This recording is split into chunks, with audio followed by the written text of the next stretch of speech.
My name's Tina Kozeniak, and I am with SNP Incorporated, based out of Fairfield, Ohio. We're a nonprofit 501c3 cat rescue and TNR organization. So what TNR is, it stands for Trap, Neuter, and Release. It targets feral, stray, and free-roaming cats. We actually trap the animals, but we use live traps. They're humane traps. They don't harm the animal in any way, shape, or form. You place bait in one end of the trap, normally just whatever food the cats will eat. And there's a spring-type mechanism that shuts the door to the trap when the cat goes inside after the bait. The cat is then taken to a local animal shelter or rescue organization that has surgery available. So after surgery, the cat is permitted to recover in a protected environment, normally a cage, for a period of 1 to 2 days. Then they're placed back in the trap, returned to the person who trapped them in the first place, and then released where they were found. We're very, very fortunate in Butler County, Ohio, that our local animal shelter provides those services. They have full-time veterinarians on staff, and any hour that they're open, we're able to bring in a cat in a trap or a carrier, and they will accept them. They'll do the surgery. They also vaccinate against rabies and contagious diseases. They are ear tips, so their left ear, just the very, very tip of it, is cut off. I know that sounds kind of brutal. It's not the most pleasant thing in the world, I'm sure, but the cat is given painkiller for that procedure, and they do it while the cat is being neutered. It identifies a cat that has been trapped, neutered, or spayed, and vaccinated and released. Most animal control organizations will ignore a cat that's been spayed or neutered and is ear-tipped. TNR actually is it's a lifesaver for the cats, but it's also the most effective form of population control in the feral and free-roaming cat population. A feral cat would be defined as a cat that has never been socialized by human beings. Either it was born outside or it has spent the majority of its life outside and therefore has been accustomed to living on its own and is not able to be socialized by humans.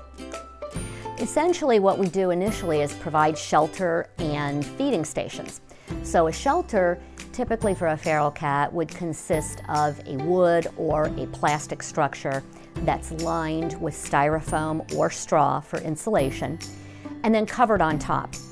Those structures can be placed up on wood pallets, and you stuff the wood pallets with straw in between too to provide additional insulation and to prevent water and moisture from getting inside the structure.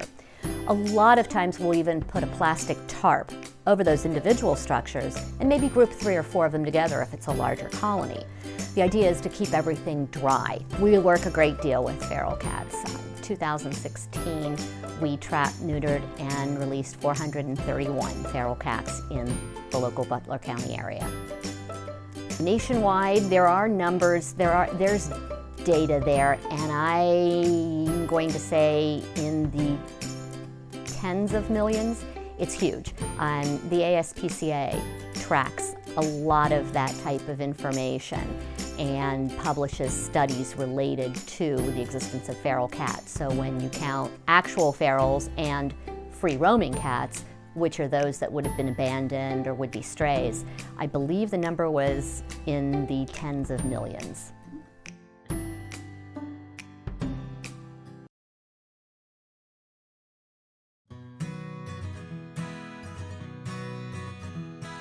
Their greatest threat from a health perspective is to each other.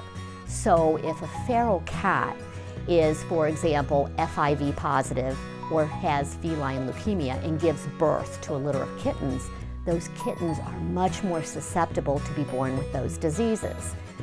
But by and large, they're really a threat to each other, much more so than anyone else. And contrary to popular opinion, they're really not a threat to the bird species.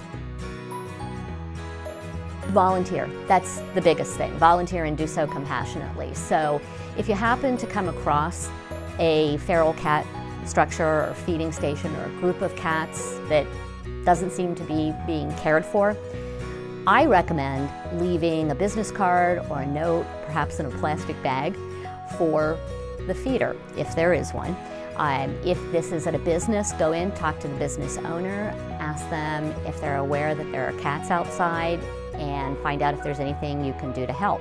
There's many feral cat groups posted on Facebook then that you can turn around and contact and offer your time and assistance to support.